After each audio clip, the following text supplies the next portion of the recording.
Hi, Chris Newman giving us a presentation on what I consider as a very difficult subject to discuss intellectually, shall we say, or structurally, because it's the subject of tikanga.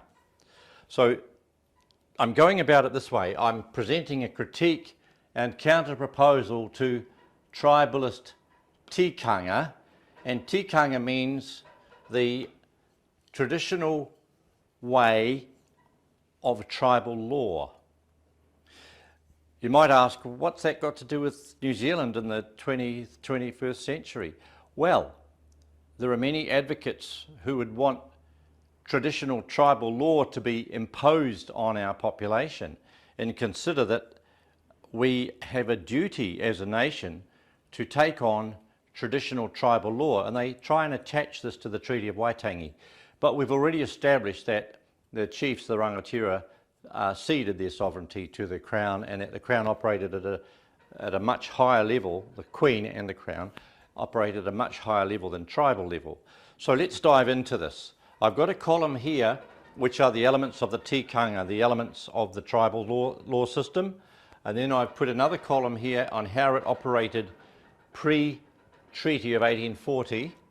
Then I've got this revivalist tribalism system here. And then, of course, on the right, we've got the modern New Zealand organisation. So this is a very simple overview, and I'm just going to dive into it and do my best to help tease it out a bit so that you can get a grasp of how this would work. So under the tikanga system, we have the elements. Now, pre-Tea Treaty, tikanga ruled through a series of principles or established ways of doing things. In the neo-revivalist, certain people have attempted to bring all these ideas back and rephrase them and jazz them up a bit, but they're the same old thing. And of course, in modern New Zealand, instead of tikanga, we have rule of law and civil society, which operate through the common law and statute.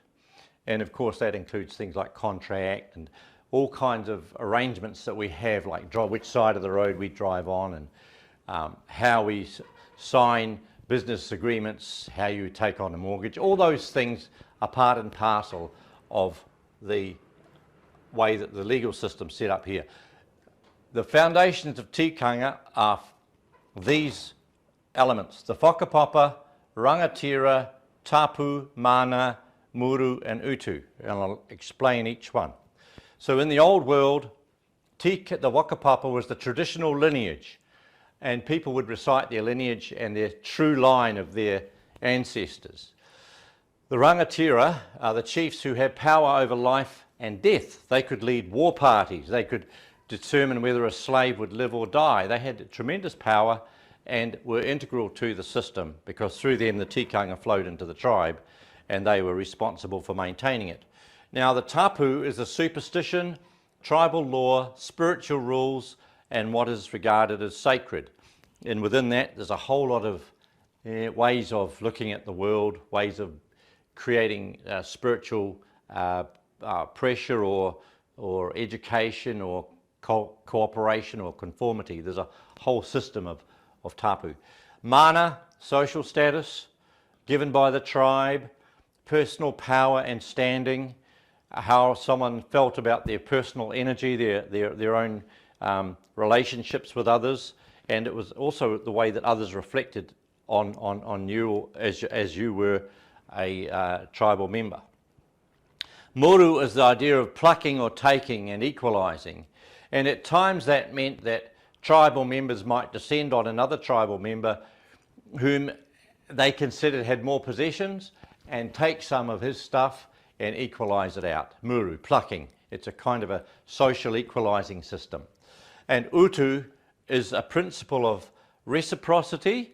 Reciprocity is like equally keeping the social accounts in balance, but it also can mean payback, or a further powerful manifestation of it is revenge.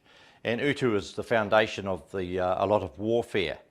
Upsets to mana, real or imagined, could give rise to holy stories and things which would give justification for acts of revenge. Now, all this was dropped in a great extent by the chiefs and tribes in 1840. And until 1975, it was just a matter of culture and personal affiliations as to how people felt or related to memories of these matters. But with this neo-Tikanga, the attempt to revive tribalism of Aotearoa, there's the symbol. When you hear these words like Aotearoa and revivalist or Tikanga, you know, and these words are being reactivated, whakapapa, rangatiratanga, tapu, mana, muru, utu. When these are being reactivated now, they each have specific meaning. Neo-Tikanga is pretending that we have a Maori ancestry, denying our mixed lineage, and making race-based claims to property or resources or whatever under the Treaty Waitangi Tribunal. Now, the neo-Tikanga of Rangatira, we've got the iwi corporations, iwi corporate people. We've got the gang leaders and bosses, and we've got certain political advocates of Tikanga. And a good example would be the Maori Council and the way they operate. Just a study of their behaviour, activity, their ideology exemplifies this. Now, tapu has now become a holy story, and we've got to believe in these old ways, and we've got to conform to an imaginary past.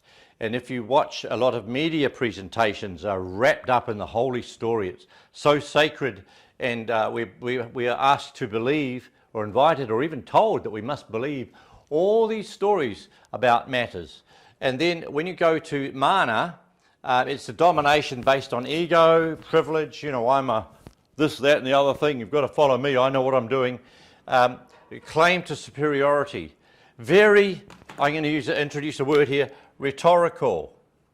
And this explains the need to make great speeches and assert oneself.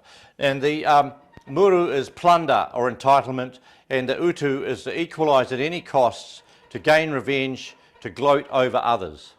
Now, how about how this plays out? The counter proposal is in modern New Zealand, the rule of law, civil society.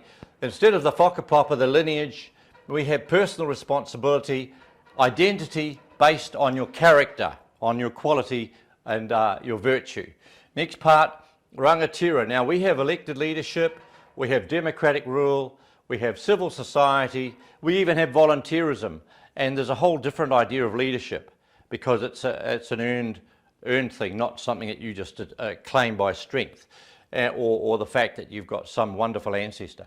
Now, tapu, we go, instead of superstition or holy stories, we're very interested in facts, in education, in higher truth, and this challenge here, the higher truth challenges the tapu, because the holy story usually doesn't stand up when it's put under the spotlight and there's cross-examination and we get into the business of it. Mana, we look, instead of this ego domination, we look for integrity, for character, for qualities of character, and your word is your bond. You're not tricky, you don't say one thing and mean another. You're expected to make your meaning, your yes mean yes, your no mean no. Muru, instead of plundering and entitlement, we have the idea of sharing, of charity, of giving to others, and of respecting private property. So I'm going to put private property in here because this is a big thing. Private property rights. And this emphasises that we no longer go around plundering from each other. And the final one, instead of utu, we have the social duty of philanthropy. We honour each other. We can't be involved in warfare or payback just because somebody upsets us. So I've given a brief overview. I've taken on a whole realm of culture and history and tradition and shown how the old ways, which went through a whole change in 1840 and were settled to their position as a kind of a cultural option. Some have attempted to revive them to create a holy story that this is the way we're meant to live. But in fact, we have a whole established order which really does work very well for everybody, and it has got a whole system of feedbacks, of justice, of equity, and I'm going to stick equity in here, alongside this utu idea, the idea of equity, which is justice. And justice summarises the whole idea behind this modern system, because in the Bible the idea of treating others as you would be treated is a kind of a higher standard than an eye for an eye, a tooth for a tooth, and a stripe for a stripe. We are aspiring to go to a higher level, to treat others as we'd be treated, and to their expectations are based more on character and behaviour and commitment and self-discipline than on just the idea of having a pure bloodline and, you know, I'm from this king and I'm better than everybody else. That doesn't work in modern society.